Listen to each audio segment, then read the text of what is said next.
Okay, good day, no? So, home finishing journey na naman natin uli. At meron na naman tayo itong bagong produktong i-review, no? So, PVC board na may laminate na agad, no? Ganda. So, kung gusto niyo makatipid, pangpinto kasi natin to sa cabinet, no? So, kung gusto niyo makatipid, yan. May laminate na agad kaysa magla-laminate pa kayo. Although, ibang klase yung material niya. Ayan, ito may napunit dito. Ayun yung PVC board, oh. Tapos ito yung laminate. May na-damage kami nung delivery. So, hindi siya kagaya nung yung laminate na nabibili sa mga Wilcon. Para siyang PVC laminate. So, PVC din. Siguro hindi ganun katibay kagaya ng laminate na veneer, ay yung dinidikit, yung medyo matigas, tawag dito, formica ba yan, kung ano man. Pero okay na yan kaysa naman magdidikit ka pa. So tingnan natin kung gaano katibay. Ang inaalala ko dito, baka pag pinadaanan ng circular saw, magkasgasan dito yung tingin ko. Hindi naman siya mukhang papel, PVC talaga. So, tingnan. Ito. Ayan, meron ditong napupunit. Ayan, PVC nga siya pero manipis. Walang focus. Although, mura naman din. Makatarungan presyo. Sa halagang 3,000 plus. Yung veneer 2,000 na agad kapag binili nyo. Ang kagandahan pa dito, ito double-sided. Ayan, pati likod niyan merong laminate. So, okay na rin. Kaysa naman pahirapan pa tayo, no? So, tingnan natin kapag pinutol, guhit-guhitan muna natin, kung saan tayo magpuputol. Tapos kung anong ma-experience natin dito, sabihin natin sa inyo. Okay?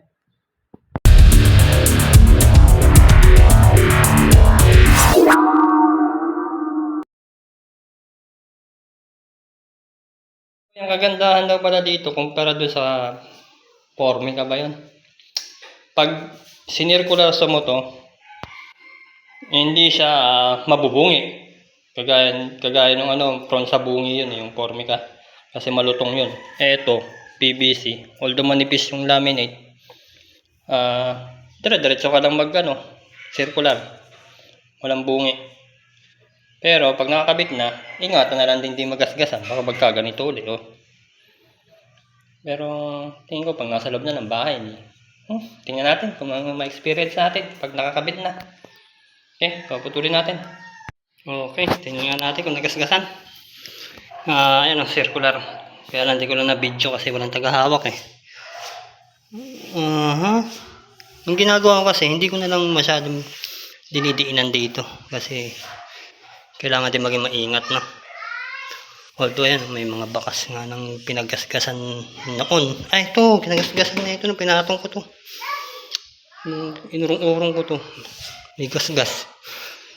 Pero light lang naman. Pero ayan, hindi naman siya nagasgasan, hindi rin nabungi. Magandang tabas. So, goods. Tuloy na lang natin to. Although ingat pa rin, kasi manipis nga yung laminate. May napansin ako sa kabila mamaya pakita ko sa inyo. Ayan, ito yung sinasabi kong may napansin ako sa kabila. Ayan, binaliktad ko lang, kabilaan yan may laminate. Itong kabilang laminate, ayan, tama na naman. Ewan ko saan nadali yan. Sabi sa inyo, natitiklap kapag parang papel lang din kasi. Manipis na PVC. Tingnan natin kung may tatago pa ba yan. Tanggalin na natin ang tuluyan. Mayroon pa isa. Ayan, kantuhan. Huwag nyong ilalaylay yung yung tinatabas nyo kapag nagtatabas ako dito. Although ito, ang dami ko ng patungan pero pagdating dito, sa dulo na, malalaglag bigla, tas yun, bungi. So, kailangan ng maraming pag-iingat. May plastic na protection naman pala to eh. Bakit kaya tinanggal yung ano? Itong sa iba. Naku, para siguro i-check ng mga mamimili. No, pag nagasgasan, yung plastic ang unang madadamage, hindi yung laminate.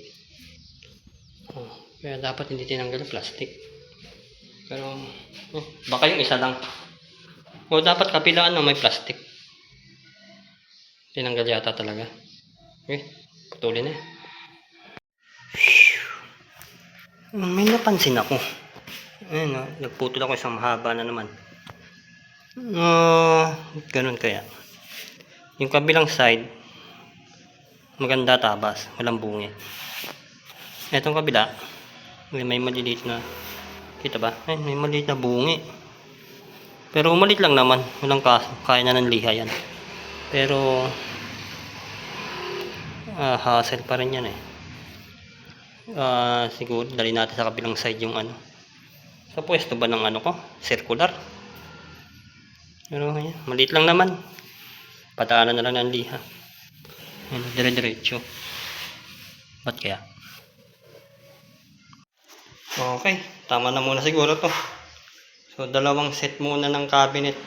Kay malayo-layo pang lakbayan to eh, no?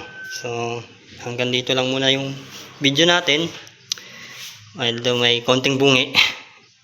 Pero sa kabila, wala naman kay ano. Yung sa may ilalim ng circular, so, malinis. Tsaka dun sa sinabi ko nga, yung kabila na ito, malinis. Yung kabila, may bungi. Pero padaanan na lang natin ang liha. Hindi ko alam kung mapurol na yung circular ko o ganyan talaga. Tsaka ang gamit ko na nga ano, kaya nga pala ang gamit ko yung may maraming ngipin para malinis yung tabas. Yan, walang masyadong guhit-guhit dito. Yung iba kasing ganito, ang lalaki ng ngipin. Although mabilis siya makatabas, pero makikita mo yung guhit-guhit dito. Tapos clamp na may goma pa, no, para hindi magasgasan yung laminate. So yan, hanggang dito na lang muna at tingnan natin kung anong mangyayari dito. May edging pa to eh. Dito, edging ba natin o masilya na lang? So tingnan natin, kapit na lang muna natin to. Thank you at sa mga susunod pa nating video na pwedeng i-review. Okay, so dito na lang tayo harap. Ito na lang likod. Tatago naman yan eh. Yan, para may tago itong mga bungi. Okay.